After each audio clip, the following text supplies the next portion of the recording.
बिस्मिल्लाहिर्रहमानिर्रहीम। शुरू अल्लाह पाक के बबरकत नाम से जो दिलों का हाल बखूबी जानता है। अस्सलामु अलैकुम लिसनर्स, आप सब कैसे हैं? जो दोस्त इस चैनल पर नए आए हैं वो बराए मेहरबानी चैनल सब्सक्राइब करके बेल नोटिफिकेशन ऑन कर दें ताकि नई आने वाली वीडियोस आपको सबसे पहले मिल जाए। प्यारे लिसनर्स, आज मैं आपके लिए लाई हूँ अंबर नाग मारिया सीरीज़ की किस्त नंबर 23 सुरख बालों वाला कातल का आखिरी हिस्सा पेश खिदमत करने जा रही हूँ। तो लिसनर्स, चले चलते हैं कहानी की तरफ।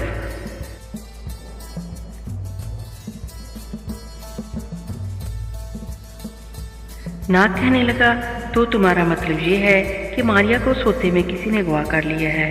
हाँ, मुझे यकीन है कि ऐसा ही हुआ है। ज़रा इस कंबल की तरफ देखो। सब मारिया के दूर पड़े कंबल की तरफ देखने लगे। कंबल इस तरह पड़ा हुआ था जैसे किसी ने नोच कर एक तरफ फेंक दिया हो। साफ मालूम हो रहा था कि मारिया ने हाथ पांव मारे हैं। अंबर के ख्याल पर सबको यकीन सा होने लगा कि वाकई मारिया को किसी ने सोते में मुंह पर कपड़ा ठोंस कर ज़बरदस्ती अगवा कर लिया है। लेकिन सवाल ये था कि इसे किसने अगवा किया। अंबर को शक था कि ये कारस्तानी इसी मकार जादूगरनी की है। इसने अपने किसी खास आदमी को भेजा है जिसने आधी रात को सोते में मारिया को अगवा कर लिया है, क्योंकि जादूगरनी को मारिया के वजूद का एहसास हो गया था और वो इसे हीरो की चोरी के मंसूबे की राह में सबसे बड़ी रुकावट समझ रही थी। नाग ने पूछा, तो क्या मूर्ति चोर ने मारिया को अगवा किया है? क्योंकि जादूगरनी का वही एक आदमी चीन की तरफ सफ़र कर रहा है। अंबर ने कहा, हो सकता है ऐसा ही हो, लेकिन मेरा ख्याल है कि मूर्ति ने शायद मारिया को अगवा नहीं किया, क्योंकि वो हमारे काफ़ी पीछे सफ़र कर रहा है। ये किसी ऐसे आदमी का काम है जिसको जादूगरनी ने अपने जादू के ज़ोर से तैयार किया है। थांग ने कहा, अंबर भाई, मेरा तो दिल कहता है ये काम इसी मूर्ति चोर का है जो हमारे पीछे एक मंजिल के फासले पर सफ़र कर रहा था। इसे जादूगरनी ने हमारे और मारिया के बारे में सब कुछ बता दिया था। एक रात के सफ़र के बाद वो हमारे पास पहुंच सकता था। नाग बोला, थांग ठीक कहती है अंबर, मूर्ति चोर के सिवा और कोई शख्स ये काम नहीं कर सकता। इसने एक रात आराम करने की बजाय मुसलसल सफ़र किया और यूं वो हमारे करीब पहुंच गया। आधी रात को वो रेंगता हुआ हमारे झोपड़े में आया और कंबल की वजह से वो मारिया के पास पहुंच गया। अगर मारिया के ऊपर कंबल ना होता तो वो कभी मारिया के वजूद को ना पहचान सकता, क्योंकि फिर तो मारिया नज़र ही ना आती। अंबर ने सर हिला कर कहा, मेरा भी अब यही ख्याल है कि सारा काम जादूगरनी ने मूर्ति चोर से ही करवाया है। अब क्या करना चाहिए? हमारे लिए यही सोचना है कि हम यहाँ रह कर मारिया के वापसी का इंतज़ार करें या आगे चले, क्योंकि मुझे यकीन है कि जो ही मारिया को थोड़ा सा मौका मिला वो मूर्ति की कैद से आज़ाद होकर इसे कत्ल करके वापस इसी झोपड़े में पहुँच जाएगी। नाग ने कहा, इसकी क्या खबर है कि वो कब मूर्ति चोर की कैद से आज़ाद हो सकता है मूर्ति ने किसी दूसरी दवाई से मारिया को बेहोश कर रखा हो, इसे दूसरे रोज़ जाके होश आया हो। अंबर कहने लगा, मेरा अपना भी यही ख्याल है कि मारिया को किसी तेज़ दवाई से बेहोश किया गया है, वरना ये नामुमकिन था कि वो चीख मारकर हमें बेदार न करती। बेहोशी की दवा इस कदर तेज़ और जल्द असर करने वाली थी कि वो एकदम से बेहोश होगी। इसे इतनी मोहलत ही ना मिल सकी कि वो शोर मचाकर हमें बेदार कर सकती। नाग बोला, मेरा ख्याल है कि हमें ये जगह ठहर कर इंतज़ार करने की बजाय आगे बढ़कर मारिया का पीछा करना चाहिए, क्योंकि जाहिर है मूर्ति इसे अगवा करके भागा है तो अभी रास्ते में ही होगा, वो वापस तो जाएगा नहीं। वो भी चीन की तरफ सफ़र कर रहा है। हम अगर तेज़ी के साथ सफ़र करें तो दीवारें चीन के पास इसे पकड़ सकते हैं। थांग ने कहा, अंबर भाई, आप अपने बहराम जिन की मदद क्यों नहीं मांगते? ये तो हमारी एक प्यारी बहन की ज़िंदगी और मौत का मामला है। नाग ने कहा, हाँ अंबर, बहराम को बुलाकर इससे पूछो तो सही कि मारिया कहाँ है और इसे कौन उठाकर ले गया। अंबर बहराम जिन को बुलाना नहीं चाहता था, लेकिन इसमें कोई शक नहीं था कि ये इसकी प्यारी बहन की ज़िंदगी और मौत का मसला था। चुनाचे वो तैयार हो गई। इसने झोपड़ी के आगे कंबल डालकर आंखें बंद की और बहराम जिन को आवाज़ दी, बहराम जिन, तुम जहाँ कहीं भी हो मेरे पास आ जाओ। बहराम, जहाँ कहीं भी हो मेरे पास आ जाओ, थोड़ी देर के लिए आकर मेरी बात सुन जाओ। 4-5 मरतबा यही जुमला दोहराने के बाद अंबर ने महसूस किया कि बहराम जिन इसके पास खड़ा है, क्योंकि अंबर ने बहराम जिन के जिस्म की गर्मी को महसूस किया था। इस गर्मी को सब ने महसूस किया था। झोंपड़े के अंदर की सर्दी कम हो गई थी। बहराम ने कहा, मैं हाजिर हूँ मेरे आका, फरमाइए आपने मुझे किस लिए याद फरमाया? अंबर ने कहा, बहराम, हमारी बड़ी अच्छी बहन मारिया गुम हो गई है। बहराम जिन ने मुस्कुराकर कहा, मगर हुजूर وہ تو پہلے ہی گم تھی، وہ تو کسی کو نظر ہی نہیں آتی تھی۔ عنبر بولا ٹھیک ہے، لیکن اس کو کسی نے سوتے میں اغوا کر لیا ہے۔ میں تو تم سے یہ پوچھنا چاہتا ہوں کہ اسے کس نے اغوا کیا ہے اور اب وہ کس مقام پر ہے؟ بہرام جن ادب سے جھک گیا اور بولا غیب کا علم مجھے نہیں ہے، میں یہ معلوم نہیں کر سکتا کہ ماریا کو کس نے اٹھایا اور اسے اٹھانے والا اس وقت کہاں ہے۔ ہاں میں یہ کر سکتا ہوں کہ آپ مجھے بتائیں کہ ماریا فلاں جگہ پر ہے، وہاں سے میں اسے اٹھا کر لے آؤں گا۔ یہاں میں مجبور ہوں اور ایک گزارش بھی کروں گا کہ برائے مہربانی مجھے بار بار نہ بلایا کریں، کیونکہ مجھے اور بھی بہت سے لوگوں کی خدمت کرنی ہوتی ہے۔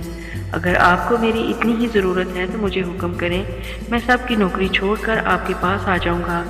عنبر کو خوب معلوم تھا کہ اگر بہرام سب کی خدمت چھوڑ کر صرف اس کے در پر آ بیٹھا تو وہ اس کے لیے بھی عذاب بن جائے گا، کیونکہ وہ ہر وقت اس سے یہی کہتا رہے گا سرکار کوئی کام بتائیں، جن بیٹھ نہیں سکتے آرام سے۔ اس خیال سے عنبر نے کہا نہیں بہرام تمہارا شکریہ، اگر تمہیں نہیں معلوم کہ ماریا کہاں ہے تو کوئی بات نہیں، ہم خود معلوم کر لیں گے۔ تمہاری تشریف آوری کا بہت بہت شکریہ، اب تم جا سکتے ہو۔ جو حکم میرے آقا، میں ہر خدمت کے لیے حاضر ہوں۔ بہرام جن نے سلام کیا اور چلا گیا۔ سب آپس میں ساتھ جوڑ کر بیٹھ کے اور مشورہ کرنے لگے کہ کیا کیا جائے۔ آخر یہی طے پایا کہ وقت ضائع کرنے کی بجائے اٹھ کر آگے بڑھا جائے اور ماریا کو تعقب کیا جائے۔ مورتی کو ہم دیوار چین تک پہنچنے سے پہلے ہی پکڑ لیں گے، وہ ہم سے بچ کر کہیں نہیں جا سکتا۔ ایسا ہو نہیں سکتا کہ اس نے ماریا کو کسی دوسرے ڈاکو کے ہاتھ واپس روانہ کر دیا ہو، کیونکہ دوسرے ڈاکو کو بھی یہاں آنے میں 6 دن لگتے۔ آخر انہوں نے سامان باندھا، گھوڑوں پر رکھا، بوڑھے چینی کی مہمان نوازی کا شکریہ ادا کیا اور جھونپڑے سے نکل کر چین کی طرف سفر شروع کر دیا۔ یہاں زمین پتھریلی ہو گئی تھی، چاروں طرف ڈھلانوں اور چڑھائیوں پر پتھر ہی پتھر بکھرے پڑے تھے۔ ایک جگہ عنبر نے جھک کر زمین پر گرا ہوا لوہے کا ایک بندہ دیکھا۔ یہ تو ماریا کا ہے، ہم ٹھیک راستے پر جا رہے ہیں عنبر بھائی، ماریا کو اغوا کر کے اسی راستے سے چین لے جایا جا رہا ہے۔ انہوں نے گھوڑوں کو ایڑی لگائی اور گھوڑے سر پر دوڑنے لگے۔ مورتی چور پوری رات اور پورا دن سفر کرتا رہا۔ شام کو ماریا ہوش میں آنے لگی تو اس نے پھر وہی زرد صفوف رومال پر ڈال کر سنگایا، وہ پھر سے بے ہوش ہوگی۔ رات کو تھوڑی دیر کے لیے وہ ایک جگہ رکا، اس نے ماریا کی رسیاں کھول دی، اسے ڈھیلا ڈالا کر کے زمین پر لٹا دیا اور اس کے ہاتھ اور پاؤں دبائے تاکہ اس کے جسم میں خون کی گردش ٹھیک رہے۔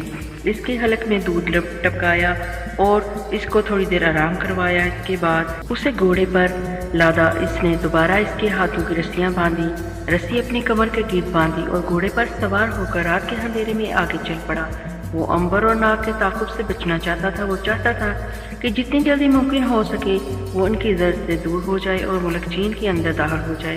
چین میں داخل ہو کر وہ بڑی آسانی سے کیتھے اپنے ساتھی کے گھر پہنچ سکتا تھا۔ دوسرے روز دن چڑھا، چاروں طرف روشنی پھیلی تو دیواریں چین تھوڑے فاصلے پر اسے صاف نظر آ رہی تھی۔ اب ایک بہت بڑا مرحلہ اس کے سامنے نظر آ رہا تھا اور یہ مرحلہ دیواریں چین کو عبور کرنا تھا۔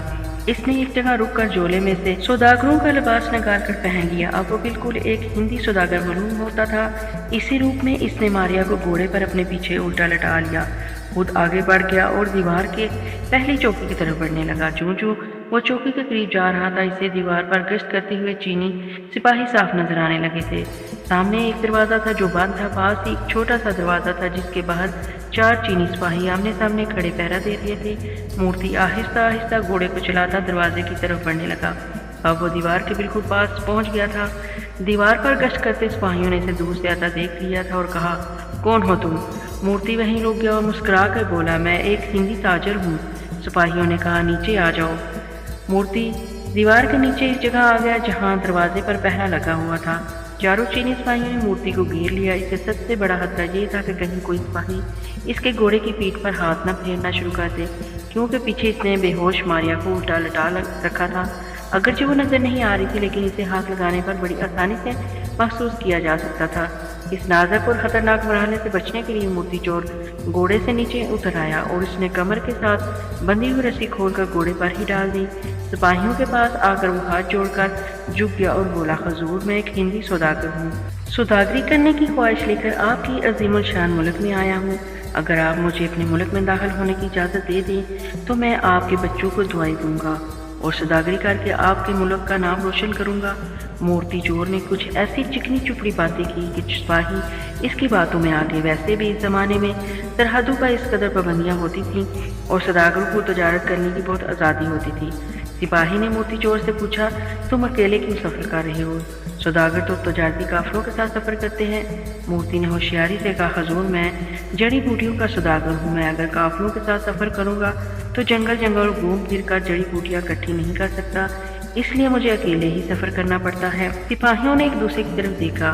ठीक है, तुम जा सकते हो। मूर्ति की जान में जान आई। इसने झुककर तमाम सिपाहियों को बारी बारी सलाम किया और घोड़े पर सवार होकर छोटे दरवाजे की सुरंग में से गुजरने लगा। यहाँ अंधेरा था मगर जगह जगह मछली रोशन थी। आखिर वो सुरंग में से बाहर चमकीली धूप में निकल आया। वो मुल्क चीन की सर ज़मीन पर दाखिल हो चुका था। इसने महसूस किया कि यहाँ हर शय पर एक खास किस्म की चमक दमक थी। जंगली फूलों का रंग शोक था और वो हवा में झूम रहे थे। गहरे नीले आसमान पर सफ़ेद कबूतर चक्कर लगा रहे थे। वो बड़ा खुश हुआ। यहाँ से एक काफ़ी चौड़ी पथरीली सड़क चीन के दारुल हुकूमत कैथे की तरफ चली गई थी। मूर्ति इससे पहले भी चीन आ चुका था। इसे मालूम था कि इस सड़क पर 3 दिन सफ़र करने के बाद वो कैथे पहुंच जाएगा। इसने घोड़े को कैथे जाने वाली सड़क पर डाल दिया। सारा दिन वो सफ़र करता रहा। रात को इसने एक जगह क़याम किया। मारिया के हाथ खोलकर इसके बाजू और पाँव की मालिश की, इसके खलक में खुराक टपकाई, इसे पानी पिलाया और थोड़ा सा सफूफ रुमाल पर डालकर इसे एक बार फिर सुंघाकर बेहोश कर दिया। दरअसल वह मारिया को होश में लाने का खतरा रास्ते में मोल नहीं ले सकता था। वो चाहता था कि कैथी अपने दोस्त की हवेली पहुंचकर इसे बेशक होश आ जाए। वो मारिया को इस वक्त तक अपने पास कैद में रखना चाहता था जब तक कि वो शाही महल से हीरे चुराकर नहीं ले आता। मूर्ति चोर मुल्क चीन की सरहद में दाखिल हो चुका था। दूसरी तरफ अंबरनाग और थांग भी चीन की तरफ बढ़े चले आ रहे थे। रास्ते में एक जगह इन्हें मारिया के पाँव से गिरी हुई जूती मिली। जूती से इन्हें यकीन हो गया कि मारिया को जिस किसी ने भी अगवा किया है वो मुल्क चीन की तरफ ही चले जा रहा है। वो सफ़र करते रहे। अब इनकी ज़िंदगी का सबसे बड़ा मकसद यही था कि वो चीन पहुंचकर सबसे पहले मारिया की तलाश करें और थांग को इसके माँ बाप के घर पहुंचा दें। मारिया की गुमशुदगी की वजह से वो बहुत परेशान थे। अंबर बहुत उदास था। नाग भी दिन में कई मरतबा अपनी बहन को याद करता। वो इन्हें अपनी बहनों की तरह अजीज थी। इसने अपने भाइयों अंबर और नाग के साथ मुसीबत के कई वक्त गुजारे थे। खुशियाँ भी इकट्ठी देखी थी और गम भी एक साथ उठाए थे। वो बराबर मंजिलों पर मंजिलें तय करते आगे बढ़ते चले गए। आखिर वो इस जगह पहुँच गए जहाँ पहाड़ के दामन में एक बहुत बड़ी झील थी। इस झील के साथ साथ चलते हुए अंबर, नाग और थांग पहाड़ी के दर्रे में से गुजरकर दूसरी जानब निकल गए। अब दीवारें चीन इनके सामने थी। थांग ने दीवारें चीन को देखा तो वो बड़ी खुश हुई। इसका वतन आ गया था। अगर डाकू इसे ना ले जाते और अंबर और मारिया इसकी मदद ना करते तो वो ज़िंदगी में भी शायद कभी अपने प्यारे वतन चीन को देख सकती थी। इस वक्त थांग की आंखों में आंसू आ गए। ये सोचकर जिस लड़की ने इसे बचाया था वो खुद इस वक्त मुसीबत में गिरफ्तार थी और खुदा जाने किन बुरे हालात में चीन की तरफ सफ़र करके जा रही थी। थांग ने अंबर से कहा, अंबर भाई काश इस वक्त मारिया बहन भी मेरे साथ होती, फिर वह दीवारें चीन को देखकर बेहद खुश होती। अंबर कहने लगा, थांग बहन खुदा की मदद हमारे साथ रही तो हम मारिया को ज़रूर हासिल करके रहेंगे। इस दुनिया में ऐसी कोई ताकत नहीं जो हमसे हमारी प्यारी बहन को छीन ले। चीन पहुंचकर हम सबसे पहले मारिया को तलाश करने की सरतोड़ कोशिश करेंगे और हम अपनी कोशिशों में ज़रूर कामयाब हो जाएंगे। नाग ने जुमला मुकम्मल करते हुए कहा। वो सब ही खुश थे और सब ही उदास भी थे। मारिया बहन इन्हें बहुत ज़्यादा आ रही थी। बहरहाल चीन की सरहदी दीवार को देखकर इन्हें ये इत्मीनान ज़रूर हो गया कि वो अपनी मंजिल पर पहुंच गए हैं। इन्हें इस बात की भी खुशी थी कि मारिया इसी जगह मौजूद है जहां वो जा रही हैं, वरना ये भी हो सकता था कि मूर्ति चोर या कोई और दूसरा डाकू मारिया को उठाकर किसी दूसरे मुल्क की तरफ ले जाता। ऐसी सूरत में इनके लिए बड़ी मुश्किल हो जाती। वो आगे बढ़ते रहे। इन्हें भूख लगी और वो एक छोटी सी शफाफ नदी के किनारे बैठ के उन्होंने घोड़ों को खुला छोड़ दिया ताकि वो भी जी भर कर हरी भरी घास खाएं और नदी का पानी पिएं।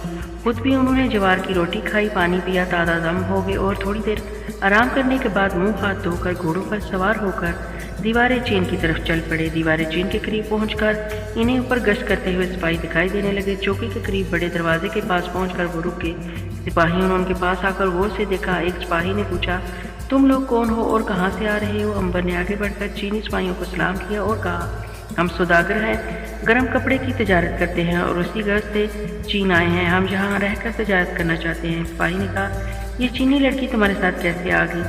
अंबर ने कहा, ये एक गम नसीब और मुसीबत की मारी लड़की है। इसका नाम थांग है। इसे डाकू उठाकर ले गए थे कि हमने इन्हें कत्ल करके इस मासूम लड़की को छुड़ाया और इसके बाप शंघाई में रहता है। हम शंघाई जाकर इस लड़की को इसके माँ बाप के हवाले करना चाहते हैं। चीनी सिपाही बड़े खुश हुए कि एक गैर मुल्क के रहने वाले ने इनकी एक चीनी लड़की के साथ इतना अच्छा सलूक किया है। उन्होंने दरवाज़ा खोल दिया और कहा, तुम लोग हमारे दोस्त हो, तुम हमारे मुल्क में दाखिल हो सकते हो। शुक्रिया, आपका बहुत बहुत शुक्रिया। अंदर दाखिल होने से पहले सिपाहियों ने थांग से चीनी ज़बान में गुफ्तगू की। इससे पूछा कि कहीं ये लोग इसे अगवा करके तो नहीं ले जा रहे, जो ये कह रहे हैं वो सच कह रही है ना। थांग ने इन्हें चीनी ज़बान में ही बताया कि अंबर और नाग वाकई इसके भाई हैं और उन्होंने इसे डाकुओं से बचाया है और अब साथ लेकर इसके माँ बाप के घर छोड़ने जा रही हैं। वो दीवारें चीन के दरवाजे में दाखिल होकर ड्योढ़ी में आ गई। यहाँ से गुजरकर वो चीन की सरजमीन के अंदर दाखिल हो गए। थांग ने अपने वतन की ज़मीन पर कदम रखते ही सजदा करके अपने खुदा का शुक्रिया अदा किया। इसकी आंखों में खुशी के आंसू थे। अब वो अपने वतन में थी और इसे कुछ भी नहीं कोई कह सकता था। इसने अंबर से कहा, अंबर भाई, मैं जिस ज़बान में भी आपका शुक्रिया अदा करूँ वो कम है। आपने मुझ पर एक ऐसा एहसान किया है मैं जिसको मैं सारी ज़िंदगी नहीं भुला सकती। अगर आप ना होते तो मैं अपने वतन में कभी भी नहीं पहुँच सकती थी। अंबर ने कहा, थांग बहन, हमने जो कुछ किया अपना इंसानी फ़र्ज अदा किया। तुम्हारी जगह दूसरी लड़की भी कोई मुसीबत में होती तो हम इसकी भी ज़रूर मदद करते। तुम लोग बहुत नेक हो। मैं तुम्हें अपने वतन की सरजमीन पर खड़ी होकर सलाम करती हूँ। दुनिया में अगर तुम जैसे बहादुर, दिलेर और नेक नौजवान हो तो किसी की बेटी और बहन को कभी कोई मुसीबत नहीं आ सकती। इसी तरह आपस में भाई बहनों के प्यार की बातें करते नाग, अंबर और थांग घोड़ों पर सवार चीन के मुल्क में सफ़र करते रहे। थांग ने इन्हें बताया कि अगर वो कैथे यानी चीन के दारुल हुकूमत जाना चाहते हैं तो वो ठीक सड़क पर जा रहे हैं और अगर इनका ख्याल पहले इसके माँ बाप के घर शंघाई जाने का है तो इन्हें एक दिन और एक रात के सफ़र के बाद रास्ता बदल देना होगा। इस सवाल पर अंबर सोच में पड़ गया। इसने नाग से कहा, नाग भाई, क्यों ना हम थांग बहन को पहले इसके माँ बाप के पास छोड़ आएँ और बहन मारिया की तलाश फिर करें। थांग फौरन बोली, नहीं नहीं अंबर भाई, आप मेरा ख्याल ना करें, सबसे पहले मारिया बहन की फ़िक्र करें, इसे तलाश करें, इसे दोबारा हासिल करना बहुत ज़रूरी है। अंबर ने कहा, थांग बहन, तुम महसूस नहीं कर सकती। बात असल में ये है कि हम तुम्हारी जिम्मेदारी से फारग होना चाहते हैं। हम नहीं चाहते कि मारिया की तलाश में तुम भी हमारे साथ मारी मारी पिटती रहो। इस तरह तुम्हें भी तकलीफ़ होगी और हमारे काम में भी रुकावट पड़ेगी। इसलिए तुम्हें मेरा मशवरा यही है कि हमें इजाज़त दो, पहले हम तुम्हें तुम्हारे घर छोड़ आएँ। नाग ने हामी भरते हुए कहा, अंबर का ख्याल दुरुस्त है। थांग बहन, तुम्हारे लिए यही मुनासिब है कि तुम अपने घर जाकर आराम करो। हमें जैसे ही मारिया मिलेगी इसे खुद लेकर तुम्हारे पास आ जाएंगे। थांग ने गमज़दा आवाज़ में कहा, क्या तुम वादा करते हो कि मारिया को लेकर मेरे खाने पर आओगे? अंबर ने जोर देकर कहा, हम पक्का वादा करते हैं कि जैसे ही मारिया हमें मिली हम इसे लेकर तुम्हारे घर पर ज़रूर आएंगे। तुम बिल्कुल बेफिक्र रहो। अच्छा, तो फिर मैं पहले घर जाना पर तैयार हूँ। शाबाश, अच्छी बहनें वही होती हैं जो बड़े भाइयों का कहना मान लें। तुम वाकई हमारी बड़ी अच्छी बहन हो। ये तय करके थांग को पहले इसके घर इसके माँ बाप के हवाले किया जाएगा। अंबर और नाग ने शंघाई को जहन में रख कर सफ़र शुरू कर दिया। अब वो एक सरसब्ज़ और शादाब मैदानी इलाके में से गुजर रहे थे जहाँ कहीं कहीं गंदम और ज्वार के खेत सुबह की हवा में लहरा रहे थे। मौसम बड़ा खुशगवार था। धूप की वजह से सर्दी कम हो चुकी थी। चीन की सरजमीन बहुत हरी भरी और खूबसूरत थी। पहाड़ चट्टानों की तरह ऊपर उठे हुए थे। चट्टानों पर दरख्तों के झुंड नज़र आ रहे थे। ये सब कुछ इन्हें जन्नत के एक टुकड़े की तरह मालूम हो रहा था। वो बड़े हशाश बशाश सफ़र कर रहे थे। जगह जगह इन्हें नदियाँ और पहाड़ नाले मिल रहे थे। इनका पानी मीठा और शफाफ था। सारा दिन वो सफ़र करते रहे। जिस सड़क पर वो जा रहे थे वो पत्थर की बनी हुई थी। इसके दोनों जानब चीड़ और चेरी के दरख्त उगे हुए थे। सड़क पर इन दरख्तों की ठंडी ठंडी छाँव फैली हुई थी। रास्ते में इन्हें कुछ घुड़सवार भी मिले जो कैथे की जानब दीवारें चीन की चौकी की तरफ जा रहे थे। एक रेहड़ा गाड़ी मिली जिस पर सिपाहियों के खाने पीने का सामान लदा हुआ था। उन्होंने सिपाहियों को सलाम किया जिसका जवाब चीनी सिपाहियों ने हंदा पेशानी से दिया। उन्होंने महसूस किया कि चीनी सिपाही बड़े हंसमुख और खुश अखलाक हैं। अंबर ने आज तक ऐसे हंसमुख और खुश अखलाक सिपाही नहीं देखे थे। इसका हमेशा अक्खड़ और बदमज़ाज सिपाहियों से ही पाला पड़ा था। सफ़र करते करते इन्हें रात होने लगी। पहाड़ी मैदान में अंधेरा फैलने लगा। थांग ने कहा, इस सड़क के किनारे कुछ फासले पर चोंगपियांग नाम का एक गांव आता है। वो इस गांव की सराय में रात बसर कर सकते हैं। थोड़ी देर बाद ये काफिला गांव की सराय में पहुंच गया। सराय के बूढ़े चीनी मालिक ने मुस्कुराते हुए अंबर नाग का खैर मकदम किया और बोला, आपकी तशरीफ़ आवरी का शुक्रिया, फरमाइए मैं आपकी क्या खिदमत कर सकता हूँ। इस वक्त मेरे पास देहाती मुर्गाबियों के ताज़ा बने हुए टिक्के और कबाब मौजूद हैं जो आपकी खिदमत में सफ़ेद चावलों के साथ पेश कर सकता हूँ। अंबर ने कहा, शुक्रिया बड़े मियाँ, हम आपकी मेहमान नवाजी से बेहद खुश हुए हैं, लेकिन खाने के अलावा हमें रात बसर करने के लिए जगह भी चाहिए जहाँ हम तीनों बहन भाई आराम कर सके। बूढ़े चीनी ने सर हिलाकर कहा, ये मेरी खुशकिस्मती है कि आपने इस नाचीज़ गरीब की सराय को रात बसर करने के लिए चुना। मैं आपकी खिदमत में अपनी सराय का सबसे आरामदेह कमरा पेश करूंगा, मेरे साथ तशरीफ़ लाइए। बूढ़ा चीनी अंबर और थांग नाग को लेकर सराय के सबसे आरामदेह कमरे में ले आया। ये एक लंबा चौड़ा कमरा था जिसके दरमियान में एक बुखारची में आग जा रही थी। ज़मीन पर घास के ऊपर गर्म गद्दे बिछाए हुए थे, गर्म लिहाफ भी एक तरफ तय किए हुए रखे थे।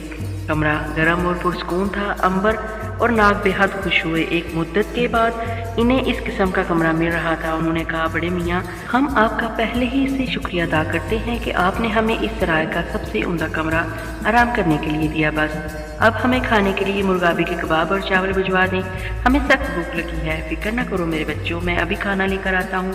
बूढ़ा चीनी चला गया। अंबर और नाग ने थांग के साथ मिलकर लिहाफ खोलकर एक तरफ रख दिए और जूते और गर्म पोशाश उतार कर गर्म पानी से गुसल किया। फिर वो हाजी के पास आकर बैठ गए और मारिया के बारे में बातें करने लगे। खुदा जाने वो बेचारी किस हाल में है, इसे भी इस तरह का गर्म कमरा और मुर्गाबी का गोश्त नसीब हुआ या नहीं।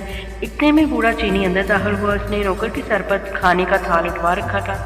खाने में से गरम गरम भाप निकल रही थी। नौकर ने फर्श पर दस्तरखान बिछाकर खाना लगा दिया। वह खाना खाने लगे और बातें करने लगे।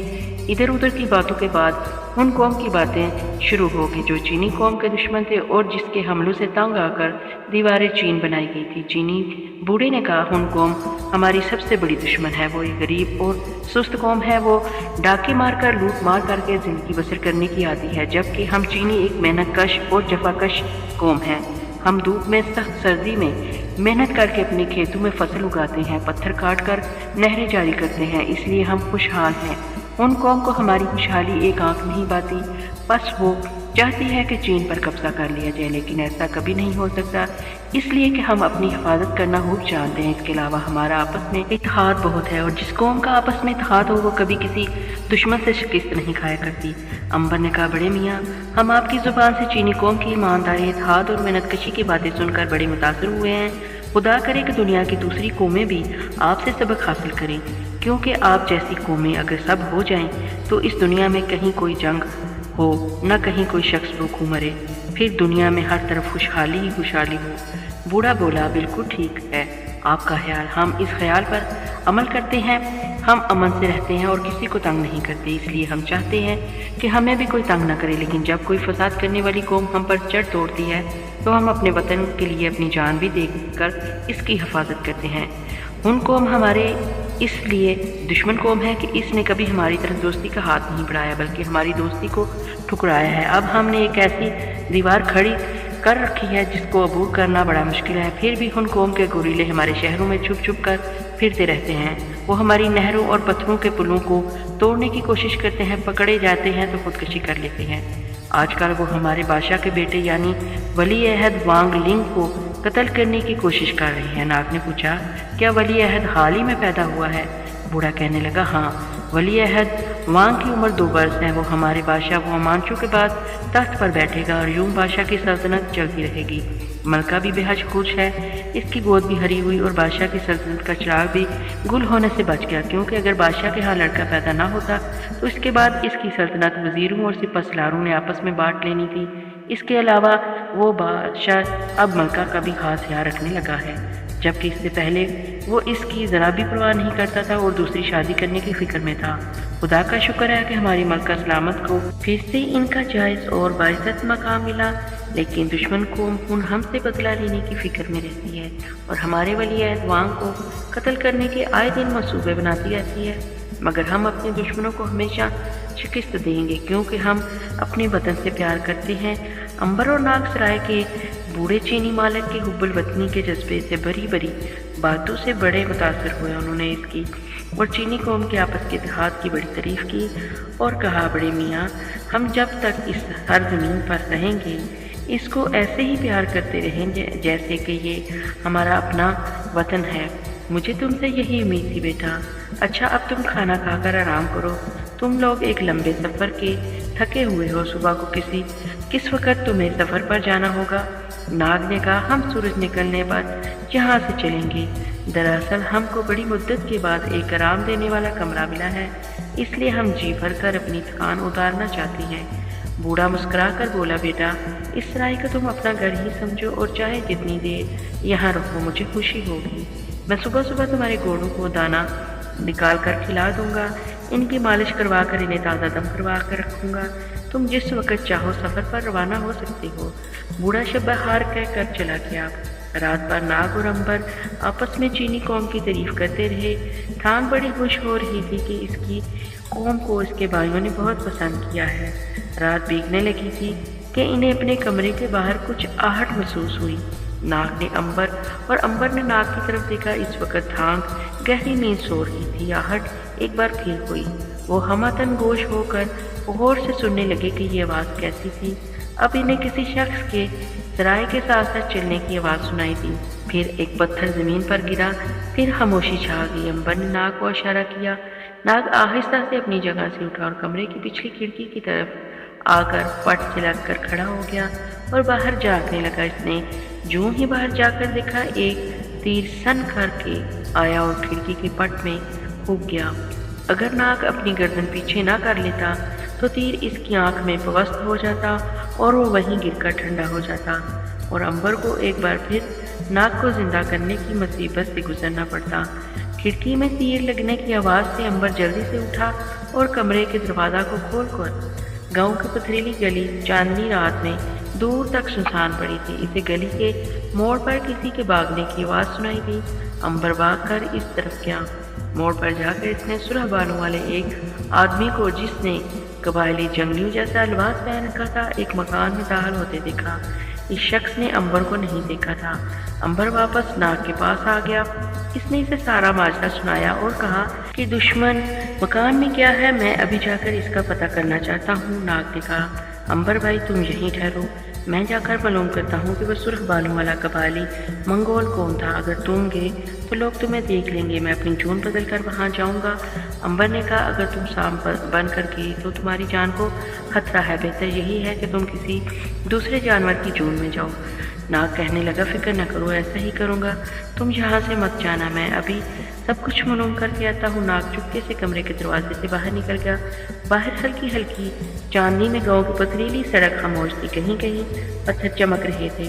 वो दीवार के साथ साथ चलता इस मकान के पिछवाड़े पहुंच गया, जहां नाग पर तीर से कातलाना हमला करने वाला सुर्ख बालों वाला मंगोल छुपा था। इस मकान की दीवार में कोई भी खिड़की नहीं थी। गली के फर्श से लेकर छत तक एक ही दीवार चली गई थी। सामने के रुख पर एक दरवाज़ा था जो बंद था। सिर्फ ऊपर एक चौकोर सा सुराख था जिसमें से मोमबत्ती की हल्की हल्की रोशनी बाहर आ रही थी। नाग ने सोचा कि अंदर जाने का एक ही तरीका है कि वो कोई ऐसी जून बदले जो इस सुराख में से आसानी से अंदर दाखिल हो सके और अंदर वालों को मालूम भी ना हो कि कोई कमरे के अंदर मौजूद है। इसने मकड़ा बनकर अंदर जाने का फैसला कर लिया। चुनांचे एक तरफ हटकर वो ज़मीन पर टांगे और बाहें फैलाकर सीने के साथ लगा कर लेट गया और ज़ोर से सांस ली और आंखें बंद कर ली। दूसरे लम्हे नाग की जगह ज़मीन पर एक मकड़ा रेंग रहा था। मकड़े ने दीवार पर चढ़ना शुरू कर दिया। वो इस चौरस सुराख में से कमरे के अंदर जाना चाहता था जो ऊपर छत के करीब दीवार पर बना हुआ था और यहाँ से मोमबत्ती की हल्की हल्की रोशनी बाहर आ रही थी। रेंगते रेंगते मकड़ा सुराख के किनारे पर पहुँच गया। फिर वो सुराख में से गुजरकर दूसरी जानब कमरे की दीवार के अंदर आ गया। अंदर आकर इसने देखा कि ताक में कड़वे तेल का दिया जा रहा है। दो आदमी जो शक्ल सूरज थे, आदम और लगते थे, ज़मीन पर बैठे हुए हैं। इनके दरमियान में एक चीनी नौजवान को मुंह में कपड़ा ठोंस कर बांध कर रखा गया है। बैठे हुए आदमियों में से एक के बाल सुर्ख हैं। इसी शख्स ने बूढ़े चीनी की खिड़की पर तीर मारा था। दूसरा शख्स कह रहा था, तुम्हारा तीर खता नहीं जाता, वो ज़रूर मर गया होगा। सुरह बालों वाला कहने लगा, मैंने ताक कर तीर चलाया था, मुझे यकीन है बूढ़ा चीनी मर गया होगा। वो बड़ा मुहिब्बुल वतन बना फिरता है। हम कौम के खूंखार लोग हैं और हम तमाम मुहिब्बुल वतन चीनियों को मार कर ही दम लेंगे। एक रोज़ सारे चीन पर हमारी बादशाहत होगी। दूसरा आदमी बोला, अब इस चीनी का भी खात्मा कर दो, इसको तुमने किस लिए जिंदा रख छोड़ा है? ये भी तो बड़ा ज़बरदस्त मुहिब्बुल वतन चीनी है। सुरह बालों वाले ने तलवार म्यान से खींच कर कहा, अभी इसका खात्मा किया देता हूँ। तुम इसकी टांगों को पकड़ कर रख दो ताकि ये ज्यादा टांगी ना चलाए और मैं इसकी गर्दन पर तलवार चलाता हूँ। इसको कत्ल करने के बाद मैं 12 चीनी मुहिब्बुल वतन लोगों का कत्ल कर चुका हूँगा। देवताओं ने मुझ पर करम किया, ये मैं 12वां चीनी कत्ल कर रहा हूँ। दीवार के साथ लगे मकड़े ने ये सारी बातें सुनी तो दंग रह गया, यानी ये सुर्ख बालों वाला और इसका साथी हुनकोम के लुटेरी और कातिल हैं और यहाँ चीनी वतन परस्तों को छुप छुप कर कत्ल कर रहे हैं। अभी इसने इसकी खिड़की पर अपनी तरफ से बूढ़े चीनी पर तीर चलाया था।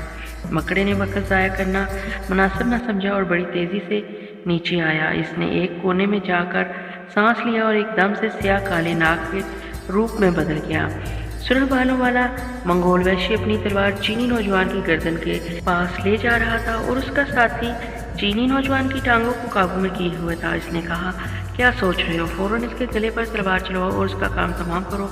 इस वक्त तक नाग काले सांप के रूप में सुर्ख बालों वाले मंगोल के अकब में पहुंच चुका था। वह तलवार चलाने ही वाला था कि इसके साथी ने चीख कर कहा, सांप। सुर्ख बालों वाले ने एकदम मुड़कर पीछे देखा, मगर इतने अरसे में सांप अपना काम कर चुका था। इसने लपक कर सुर्ख बालों वाले की गर्दन पर डस लिया। वैश्य मंगोल ने एक हाथ मारा, लेकिन सांप एक मटके के पीछे छुप गया। दूसरा साथी दहशतज़दा होकर उठ खड़ा हो गया। सुर्ख बालों वाले मंगोल के मुंह से जाग जारी हो गई और इसका जिस्म थर थर कांपते नीले पड़ गया और आंखें बाहर को उबल गई। वो धड़ाम से जमीन पर गिर पड़ा और गिरते ही मर गया। इसके साथी ने जब ये हालत देखी तो बाहर भाग गया। सांप मटके से निकलकर दरवाजे के पास गया और बाहर गली में निकल आया। इसने जोर से फुनकार मारकर अपनी जून बदली और फिर इंसान के रूप में आकर नाग बन गया। वापस कोठरी में आकर इसने चीनी नौजवान की मुश्कें खोली, इसके मुंह में ठोंसा हुआ कपड़ा निकाला और इससे पूछा, ये सब क्या है? नाग ने यूं बहाना किया जैसे इसे कुछ मालूम ही ना हो। इसने जाहिर किया कि वो गली में से गुजर रहा था कि झोपड़ी का दरवाज़ा चौखट खुला देखकर अंदर आ गया कि देखो यहाँ क्या हो रहा है। चीनी नौजवान ने नाग को बताया कि ये लाश चीन के दुश्मन एक खून गुरीले की है जो यहाँ वतन परस्त अवाम को कत्ल करने पर लगा हुआ था। मुझे ये हलाक करने लगा था कि एक कोने से सांप निकल आया जिसने इसे डस दिया। इसका साथी भाग गया। अगर ऐन वक्त पर सांप ना आ जाता तो ये शख्स मुझे भी कत्ल कर चुका होता और उसकी जगह मेरी लाश यहाँ पड़ी होती। नाग ने बड़ा ताज्जुब किया और चीनी नौजवान से कहा, भाई अब तुम आज़ाद हो, तुम जा सकते हो। इन वतन दुश्मन लोगों से खबरदार रहना, आइंदा इनके फंदे में ना आ जाना। चीनी नौजवान ने नाग का शुक्रिया अदा किया और चला गया। नाग भी वहाँ से वापस राय की कोठरी में आ गया। इसने अंबर को सारा माजरा सुनाया। अंबर ने नाग को मुबारकबाद दी कि इसने एक वतन परस्त चीनी की जान बचाई और इसके दुश्मन को हलाक कर दिया। इसने कहा, इसका मतलब साफ ये है कि यहाँ चीनियों की सबसे बड़े दुश्मन हुनकोम के लोग हैं जिन्होंने अपनी सरगर्मियाँ तेज़ कर रखी हैं। नाग बोला, चीनी बूढ़े ने बताया था कि चीन के नेक दिल मलका के बेटे को कत्ल करने की कोशिश कर रहे हैं ये हुनकोम वाले। अंबर कहने लगा, फिक्र ना करो, मेरे खुदा ने चाहा तो इन वतन दुश्मन लोगों की सारी सरगर्मियाँ नाकाम बना देंगी।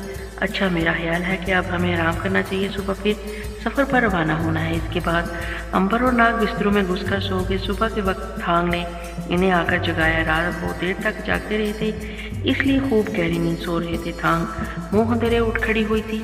राय के मालिक बूढ़े चीनी ने नाश्ता लाकर इनके सामने रख दिया। नाश्ते से फारग होकर वो घोड़ों पर सवार हुए। चीनी बूढ़े को उन्होंने सोने के सिक्के दिए, इससे हाथ मिलाया, रास्ते के बारे में मज़ीद मालूमात हासिल की और आगे चल पड़े। एक दिन और एक रात के सफ़र के बाद वो इस मकाम पर पहुंच गए जहां से शंघाई की सिमत जाने वाली सड़क कैथे की शाहराह से अलग होती थी। वो थांग को लेकर शंघाई की तरफ रवाना हो गए। अब मारिया और मूर्ति चोर की भी खबर ली जाए कि वो किस हाल में है और कहाँ है। मूर्ति चोर भी मारिया को लेकर इसी सराय में आ गया जहाँ 2 रात पहले अंबर और नाग ठहरे थे। चीनी बूढ़े ने इसको भी सराय में कमरा दे दिया। रात को मारिया को होश आ गया। मूर्ति चोर ने अब इसे और बेहोश करना मुनासिब ख्याल ना किया। इसने सोचा कि एक रात मारिया को होश में रहना चाहिए और वहाँ से रवाना होते वक्त वो दोबारा इसको बेहोश कर देगा। होश में आते ही मारिया ने अपने इर्द गिर्द देखा तो हैरान हुई कि वो कहाँ सोई थी और कहाँ उठी है। अब इसने मूर्ति चोर को देखकर पहचान लिया। फिर जब इसने अपनी कमर के गिर्द बंधी हुई रस्सी का दूसरा सिरा मूर्ति के कमर के गिर्द बंधा हुआ देखा तो सारा मामला समझ गई कि इसने इसे अगवा कर लिया है। मारिया के हाथ भी इसकी कमर के गिर्द बंधे हुए थे। मूर्ति ने इसे होश में आता देखकर कहा, मारिया, मैंने तुम्हें बेहोश करके अगवा कर लिया है, और सिर्फ इसलिए कि तुमको मालूम है कि मैं जादूगरनी के हुक्म पर चीन के शाही खजाने के हीरे चोरी करने जा रहा हूँ। मैं तुम्हारे साथियों की परवाह नहीं करता, मगर तुमसे मुझे शदीद खतरा था क्योंकि तुम गायब रहती हो, इसलिए मैंने तुम्हें अगवा करके अपने साथ बांध कर रख लिया है। जब तक मैं हीरे चुरा नहीं लेता और चीन की सरहद से बाहर नहीं निकल जाता, तुम इसी तरह मेरे साथ रहोगी, और अगर तुमने मेरी कैद से भागने की कोशिश की तो मैं इसी वक्त तुम्हें जान से मार डालूंगा, और किसी को जान से मारना मेरे लिए कोई नई और अनोखी बात नहीं होगी। मारिया ने सोचा कि इस शख्स के साथ चापलूसी से काम लेना चाहिए। अब जबकि वो इसकी कैद में है तो इसे इस मुकाबले की दावत देना बेकार है। चुनाचे मारिया कहने लगी, भाई, तुमने ख्वामखा मुझे कैद में डाल रखा है। मैंने तो कभी अपने भाइयों के काम में दखल नहीं दिया। मेरी तरफ से तुम चाहे बादशाह को हुआ कर लो, मुझे इससे कोई सरोकार नहीं। मूर्ति चोर मुस्कुरा कर बोला, बहुत चालाक बनने की कोशिश न करो मारिया, मैं तुम्हें अच्छी तरह जानता हूँ। तुम खुशामद करके मुझे अपने जाल में नहीं उलझा सकती। ये मेरा अटल फैसला है कि जब तक मैं हीरे चुराकर चीन की सरहद से बाहर नहीं निकल जाता, तुम मेरे साथ इसी तरह कैद रहोगी। मारिया खामोश होगी। उसने सोचा कि इस वक्त मूर्ति पर इसकी बातों का कोई असर नहीं होगा। मारिया चुपचाप बिस्तर पर लेट गई। दूसरे बिस्तर पर अपनी कमर के साथ रस्सी बांधे मूर्ति लेट गया। वो सो नहीं रहा था, बल्कि बड़े गौर से इस जगह को देख रहा था जहाँ मारिया लेटी हुई थी, मगर दिखाई नहीं दे रही थी। आधी रात के बाद मारिया को गहरी नींद आ गई, मगर मूर्ति चोर बराबर जाग रहा था। जब इसने देखा कि मारिया खूब गहरी नींद में खो गई है तो इसने इसकी रस्सी चारपाई के साथ कसकर बांध दी और खुद भी सो गया।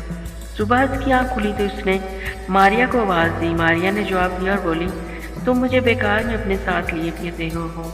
अगर तुम मुझे छोड़ दो तो मैं तुमसे वादा करती हूँ कि तुम्हारे किसी काम में कोई दखल नहीं दूंगी, किसी से जिक्र तक नहीं करूंगी कि तुमने मुझे बेहोश करके अगवा किया था। मूर्ति ने मुस्कुरा कर कहा, मैं कच्ची गोलियां नहीं खेला मारिया, मैं खूब जानता हूँ कि मेरी कैद से आज़ाद होकर तुम यहाँ से सीधे अपने भाई अंबर के पास जाओगी और उसे मेरे बारे में एक एक लफ्ज़ बता दोगी। मारिया कहने लगी, लेकिन अंबर को तो तुम्हारे बारे में सब कुछ पहले ही मालूम है। ठीक है, इन्हें मेरे मंसूबे के बारे में सारी बातें मालूम होंगी, मगर इन्हें ये मालूम नहीं कि मैं इस वक्त किस जगह और किस मकाम पर सफ़र कर रहा हूँ। तो मेरी कैसे आज़ाद होकर इसे ये सब कुछ बता दोगी और फिर वो लोग मुझे पकड़ लेंगे। मारिया ने बेसाख्तगी से कहा, मूर्ति चोर पकड़ तो वो तुम्हें एक ना एक दिन ज़रूर लेंगे। इस बात के बारे में तुम अपने दिल में यकीन रखो। हाँ, अगर तुम मुझे आज़ाद कर दो तो मैं इस वक्त तुम्हारी जान बख्शी की सिफारिश ज़रूर करूँगी। मूर्ति कहकर लगा के हंस पड़ा, मारिया, तुम्हारा ये वार भी नाकाम हो गया। मैंने एक ज़माना देखा है, मैंने ज़माने के बड़े बड़े गर्म और सर्द देखे हुए हैं। तुम मेरे सामने एक मामूली बच्ची हो। अगर तुम में और मेरे मुकाबले में तुम्हें कोई बड़ाई है तो यही कि तुम जादू के जोर से गायब हो चुकी हो, और मैं ऐसा नहीं कर सकता। मारिया बोली, क्या जादूगरनी तुम्हें ऐसी कोई दवा नहीं दे सकती जिसे चेहरे पर मारकर तुम लोगों की नज़रों से ओझल हो सको? इसके पास ऐसी दवाई नहीं है, और फिर मुझे ऐसी दवाई की ज़रूरत भी नहीं है, इसलिए कि हम लोग जितना लोगों के सामने आएंगे और उनमें घूमे फिरेंगे, हम पर इतना ही शक कम किया जाएगा। इतने में चीनी नौकर ने दरवाजे पर दस्तक दी। मूर्ति ने फौरन उठकर मारिया के मुंह में कपड़ा ठूंस दिया। नौकर फर्श पर नाश्ता रखने लगा, फिर किन अखियों से चारपाई की तरफ देखकर बोला, जनाबे आली, ये रस्सी आपने अपने कमर के गिर्द क्यों बांध रखी है? बकवास बंद करो। जिस चीज़ से तुम्हारा कोई ताल्लुक नहीं, तुम इसके बारे में क्यों पूछगिछ कर रहे हो? खामोशी से नाश्ता लगाकर बाहर निकल जाओ। चीनी नौकर चुपके से बाहर निकल गया। नाश्ते के बाद मूर्ति ने मारिया को दवाई संगाकर फिर से बेहोश कर दिया। इसने इसे कंधे पर डाला और घोड़े के आगे की तरफ डालकर चीनी पूड़े को सोने के सिक्के देकर चीन के शहर कैथे की तरफ रवाना हो गया। इसको शंघाई जाने की ज़रूरत नहीं थी, चुनाचे वो सीधा कैथे की जाना सफ़र कर रहा था। रास्ते में वो एक ऐसी वादी से गुजरे जहाँ कदम कदम पर फूलों बड़ी झाड़ियाँ, नीली धूप और तरोताज़ा हवाएं झूम रही थी। इसने सारा दिन सफ़र जारी रखा। शाम को वो एक नदी किनारे पहुंचकर रुक गया, कुछ देर आराम किया, मारिया को भी खाना खिलाया और दोबारा रात को सफ़र शुरू कर दिया। वो जल्दी से जल्दी कैसे पहुंचना चाहता था।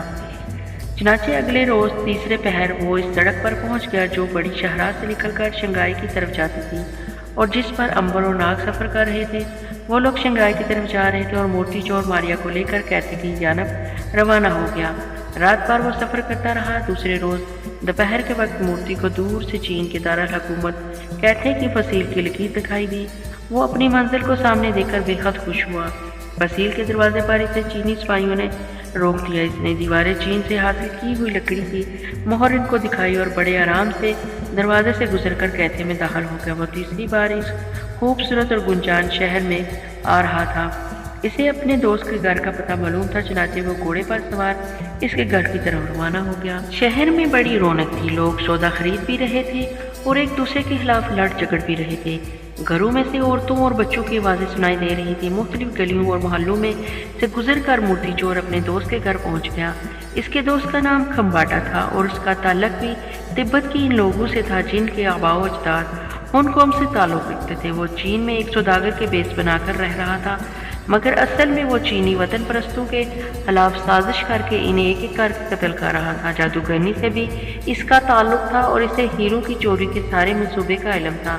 جادوگرنی نے اسے وعدہ کیا تھا کہ اگر اس نے ہیروں کی چوری میں مورتی چور کی مدد کی تو وہ اسے بھی ہیرے جواہرات کی ایک تھیلی انعام کے طور پر پیش کرے گی۔ یہی وجہ تھی کہ وہ کھمباٹا بڑی بے چینی سے مورتی کا راہ دیکھ رہا تھا۔ مورتی نے حویلی میں داخل ہوتے ہی ماریا کے بارے میں اسے ایک ایک بات بتا دی۔ کھمباٹا تو بڑا حیران ہوا کہ ایک عورت غائب رہ کر اس کے ساتھ سفر کر رہی ہے۔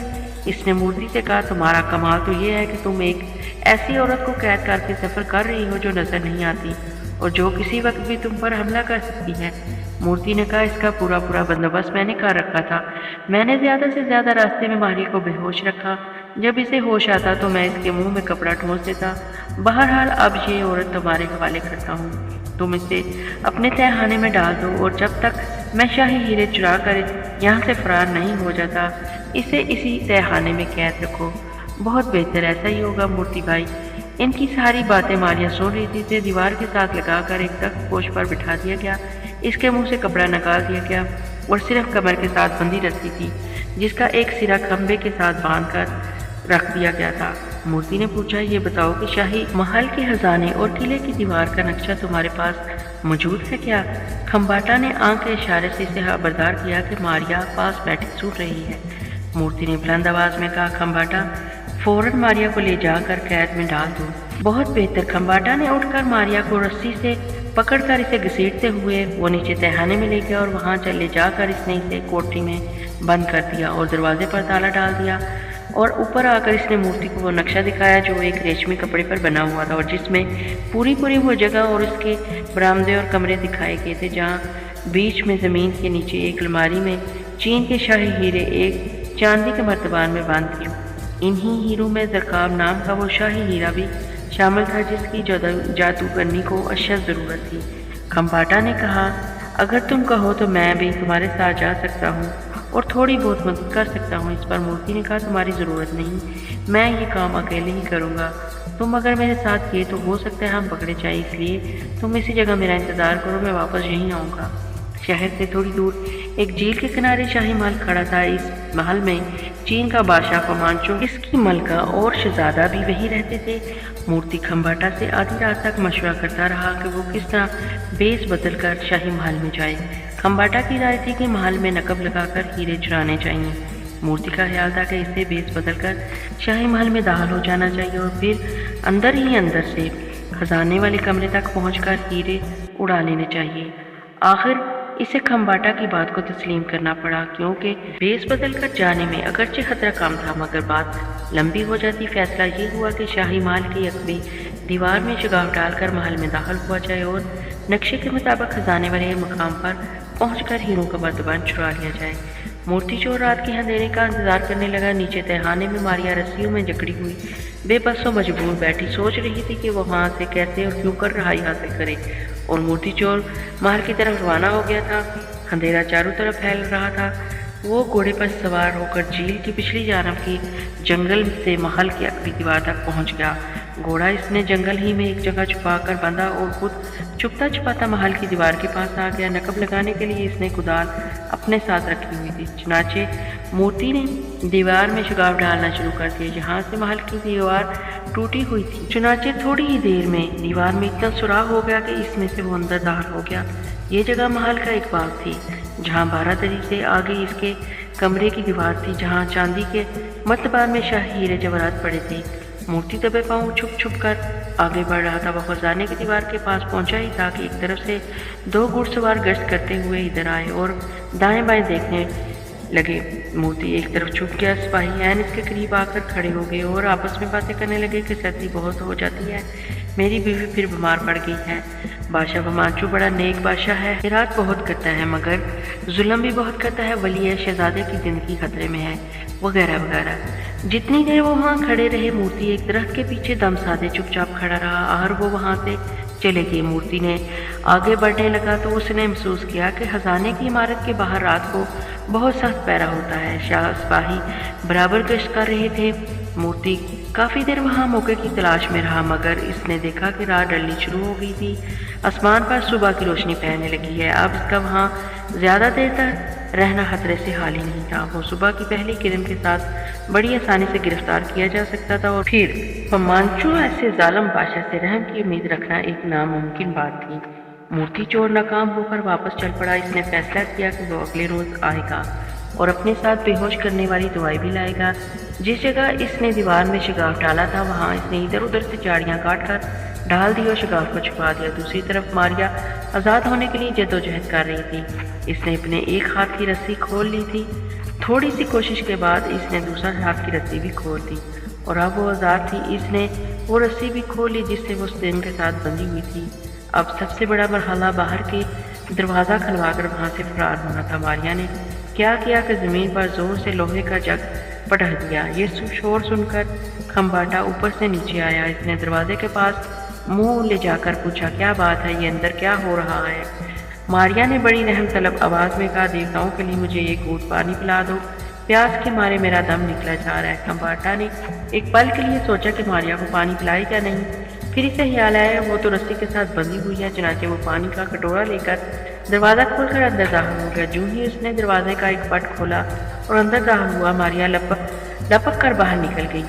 खम्बाटा ने अंदर जाकर देखा कि रस्सी खंबे के साथ गिर पड़ी है। इसने रस्सी उठाई तो वो सारी की सारी इसके हाथ में आ गई। वो सर पर पीट कर रह गया। मारिया फरार हो चुकी थी। वो भागा भागा तहखाने से निकलकर ऊपर आया। इसने मारिया को आवाज़ें देनी शुरू कर दी मगर मारिया खामोश खड़ी रही।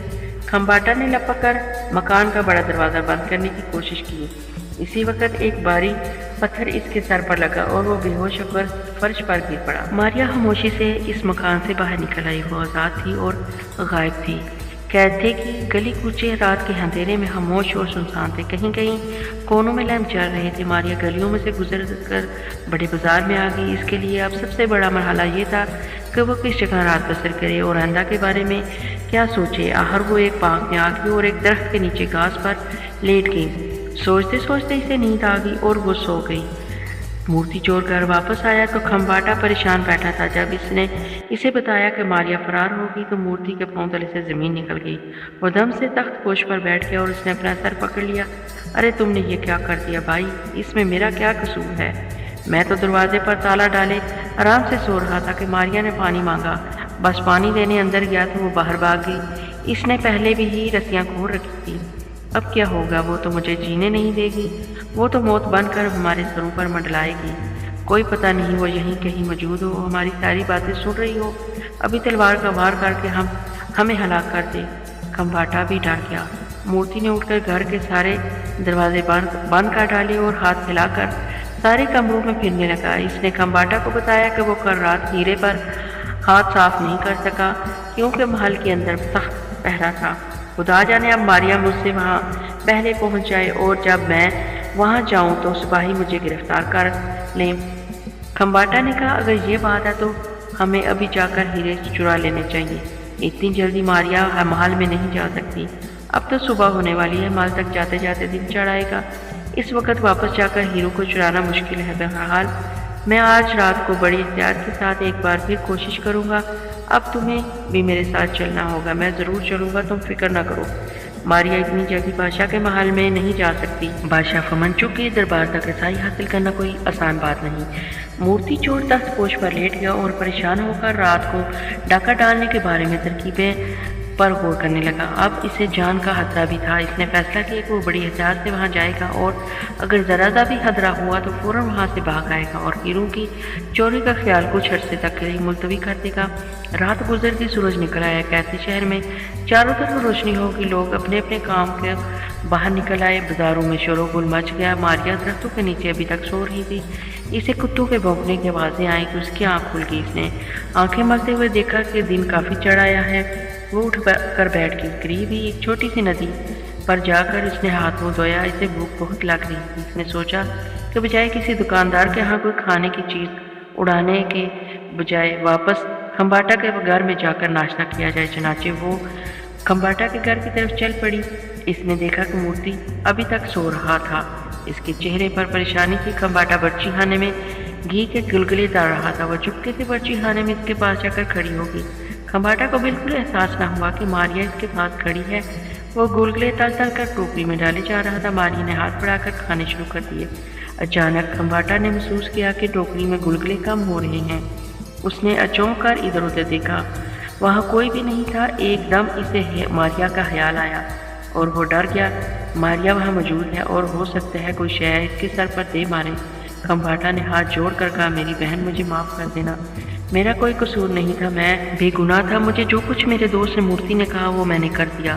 تم بے شک سارے کے سارے گلگلے کھا لو، تم بے شک روز آ کر یہاں ناشتہ کیا کرو، میں تمہاری روزانہ خدمت کروں گا، مجھے تم اپنا غلام ہی خیال کرو۔ ماریا گلگلے کھاتے ہوئے بڑا ہنسی، مگر زبان سے اس نے ایک لفظ تک نہ نکالا۔ وہ خاموش رہی۔ جب اس کا پیٹ بھر گیا تو چپکے سے برچی خانے سے باہر نکل آئی۔ جاتے جاتے نشانی کے طور پر وہ ایک گلگلا اٹھا کر اسے زور سے کھمباٹا کے منہ پر مارتی گئی۔ کھمباٹا چیخ مار کر وہاں سے بھاگ گیا۔ مورتی کی آنکھ کھل گئی۔ اس نے چیخ کی وجہ پوچھی تو کھمباٹا نے سارا قصہ سنا دیا۔ مورتی نے تلوار نکال کر کمرے میں چاروں طرف گھمانا شروع کر دی کہ اگر ماریا کہیں بھی کھڑی ہو تو تلوار لگنے سے اپنے آپ ہلاک ہو جائے گی۔ لیکن ماریا اس وقت شہر کے بازاروں سے گزر رہی تھی۔ ماریا نے سوچا کہ کہیں سے گھوڑا حاصل کر کے واپس اس سڑک پر چلی جائے جہاں اسے امید تھی کہ امبر اور ناگ سفر کرتے چین کی دارالحکومت کی طرف آتے ہوں گے۔ سوال یہ تھا کہ گھوڑا کہاں سے لیا جائے۔ ماریا نے دیکھا کہ شہر کے بازاروں میں بڑی رونق تھی۔ منڈی میں کاروبار بڑے زور و شور سے ہو رہے تھے۔ چینیوں کے علاوہ وہاں جاپانی، منگول، روسی اور سمرقندی لوگ بھی گھوم پھر رہے تھے۔ کاروان سرائے کے باہر قافلے اتر رہے ہوئے تھے اور لوگ اپنی چیزیں آوازیں لگا لگا کر فروخت کر رہے تھے۔ ماریا چپ چاپ بازاروں میں سے گزرتی چلی گئی۔ کسی کو احساس تک نہیں ہوا کہ ان کے درمیان ایک ایسی عورت گزر رہی ہے جو کسی کو نظر نہیں آ رہی، جو غائب ہے۔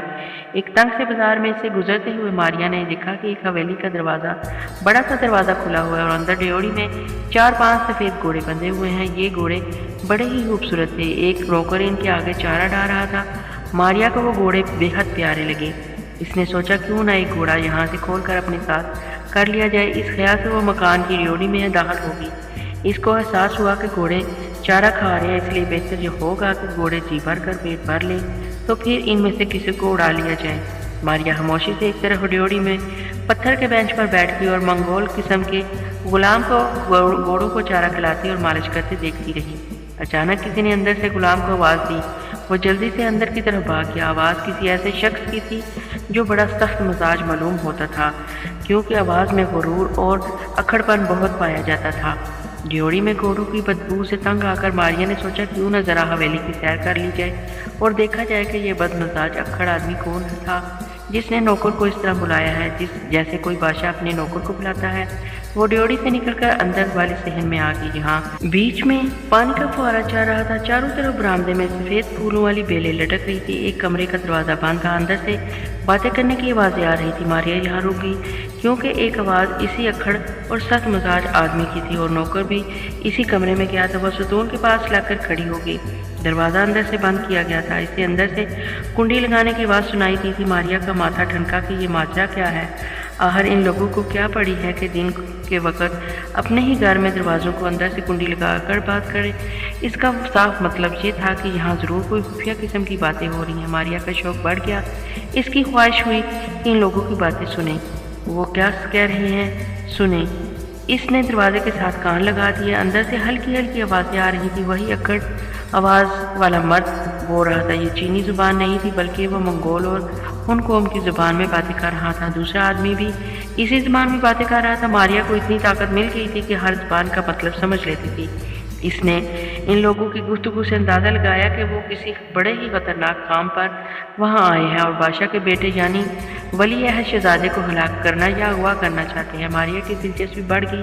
अब वो अंदर जाने के लिए बेताब हो गई, मगर वो अंदर नहीं जा सकती थी क्योंकि दरवाज़ा अंदर से बंद था। इतने में इससे वही नौकर नजर आया। वो एक हाथ में पानी से भरा हुआ तांबे का जग लेकर चला आ रहा था। दरवाजे के पास आकर इसने दरवाज़ा खोल दिया। नौकर के साथ साथ मारिया भी अंदर आ गई। एक तरफ दीवार के साथ देखा उसने तख्तपोश बिछा हुआ था जिस पर कलीन पड़ा था और एक वैशी किस्म का आदमी जिसने मंगोली लिबास पहन रखा था कमर में तलवार लटकाए दीवार से टेक लगाए बैठा था और उसके हाथ में एक बाज पकड़ा हुआ था। दूसरा आदमी दरवाज़ा बंद करके वापस आ गया। नौकर ने तपाई पर पानी का जग रखा और वापस जाने लगा। दूसरे आदमी ने दोबारा दरवाज़ा बंद करके कुंडी लगाई। अब मारिया भी इनके साथ ही कमरे में बंद हो गई थी। मंगोल वैशी को दूसरे आदमी ने चांदी के कटोरे में पानी डालकर दिया। पानी पीकर मंगोल वैशी ने अक्खड़ ज़बान में कहा, इस रोज़ यहाँ नौकर भी नहीं होने चाहिए क्योंकि अगर हमने शहजादे को कत्ल कर दिया या उसे अगवा करके यहाँ ले आए तो हम नहीं चाहते कि यहाँ किसी को कानो कान हमारे आने की इत्तला हो। दूसरे आदमी ने कहा, अरजंग तुम फिक्र न करो, यहाँ सारी काम राजदारी से लिए जाएंगे। मैं कोई बच्चा नहीं हूँ, मुझे भी अपने कबायली सरदार को जाकर मुँह दिखाना है और फिर मैं भी इस चीनी कौम को अपना दुश्मन समझता हूँ। मैं तो बेस बदल कर यहाँ घोड़ों की सौदागरी कर रहा हूँ। मुझे यहाँ के चीनियों के सामने इनके बादशाह और मुल्क की तारीफ करनी पड़ती है। हकीकत में मैं भी उन कौम का बशिंदा हूँ और चीन पर अपनी कौम और अपने सरदार की हुकूमत देखना चाहता हूँ। अरजंग बोला, शाबाश, और हमारी हुकूमत सिर्फ इसी सूरत में यहाँ कायम हो सकती है कि हम बादशाह के बेटे शहजादा वली अहद को ख़त्म कर दें और फिर अपनी लूट मार की कार्रवाइयाँ तेज़ करके चीन में खाना जंग की फ़िज़ा कायम कर दें। फिर हम हमला करेंगे, उन कौम एक सैलाब की तरह इन पर टूट पड़ेगी और इस मुल्क पर अपना झंडा लहरा जाएगा। मगर इसके लिए हमें बड़ी एहतियात और बड़ी राजदारी से काम लेना होगा। सौदागर बोला, ऐसा ही होगा अरजंग, अब तुम्हारे सामने इस कमरे में हमारे सिवा और कोई नहीं है। हमारे इस ख्याल पर बड़ी हंसी। इन्हें खबर नहीं थी कि इनके बिल्कुल करीब एक लड़की इनकी सारी खुफिया बातें सुन रही है। मारिया बड़ी हैरान हुई कि एक इत्तेफाक के साथ वो इस हवेली में आ गई और इसे एक बड़े ही पुरस्कार मंसूबे का इल्म हो गया, वो जो पुरस्कार भी है और इंतहाई खौफनाक भी। अरजंग ने कहा, मैं आज वापस जा रहा हूँ, चांद की पहली तारीख को वापस आऊँगा। मेरे साथ मेरे दूसरे साथी होंगे। इस रोज़ हम अपने मंसूबे पर अमल शुरू कर देंगे। शाही महल में हमारी एक खास सोत वर्षा इस वक्त मलकई चीन की खास कनीज़ की हैसियत से काम कर रही है। वो वली अहद शहजादे को दूध भी पिलाती है। इसने हमारे लिए रास्ता हमवार कर दिया है। अब हमारा काम ये है कि किसी न किसी तरह रात को महल में जाकर वर्षा को वो खास किस्म का जहर दे दिया जाए जो वली अहद शहजादे को पिलाकर हलाक कर डाले, और अगर ऐसा ना हो सके तो फिर किसी तरह शहजादे को वहाँ से अगवा करके यहाँ लाया जाए और इसे यहाँ कत्ल करके ज़मीन में दफन कर दिया जाए। सौदागर कहने लगा, वर्षा ने हमारी राह आसान कर दी है। अब हमारे लिए वली अहद शहजादे तक रसाई हासिल करना कोई मुश्किल बात नहीं। मारिया अब जल्दी से वहाँ से निकल जाना चाहती थी ताकि दीवारें चीन से दारुल हुकूमत कैथे की तरफ आने वाली सड़क पर वापस जाकर अंबर और नाग को तलाश करे, सारे मंसूबे और वली अहद शहजादे के कत्ल की सारी साजिश से बाखबर कर दे। वो दरवाजे के पास जाकर खड़ी हो गई। वो दरवाज़ा खोलकर बाहर जाने वाली थी कि नौकर ने बाहर से दस्तक दी। शायद वो खाने के लिए कुछ लाया था। मारिया चौकस होकर खड़ी हो गई। सौदागर ने दरवाज़ा खोला, नौकर अंदर आया और मारिया बाहर निकल गई। बाहर आकर वो ड्योढ़ी में आई, वहाँ कोई भी नहीं था। इसने आराम से एक घोड़ा खोला, इसे खामोशी से लेकर हवेली की ड्योढ़ी से बाहर आकर इस पर सवार हो गई। घोड़े पर मारिया का सवार होना था कि घोड़ा गायब हो गया। बाजार में एक चीनी दुकानदार ने अभी अभी सफ़ेद घोड़े को हवेली में से निकलते देखा। अचानक घोड़ा गायब हुआ तो वो बुखला सा गया। फिर इसने अपनी आंखें मली और सर हिलाया जैसे इसकी नज़रों का धोखा हो। मारिया घोड़े पर सवार शहर से बाहर निकल आई और इसे सर पर दौड़ाती कहते शहर से दीवारें चीन की तरफ जाने वाली शाहराह पर रवाना हो गई।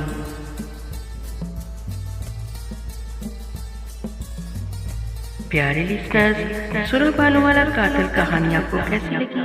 अपनी राय के साथ कमेंट बॉक्स में जरूर करिएगा क्योंकि आपकी राय मेरे लिए बहुत कीमती है। मुझे सपोर्ट करिएगा और अपनी दुआओं में याद रखिएगा। नेक्स्ट एपिसोड तक के लिए इजाज़त दीजिए, फिर मिलेंगे इंशाअल्लाह। अल्लाह हाफिज़।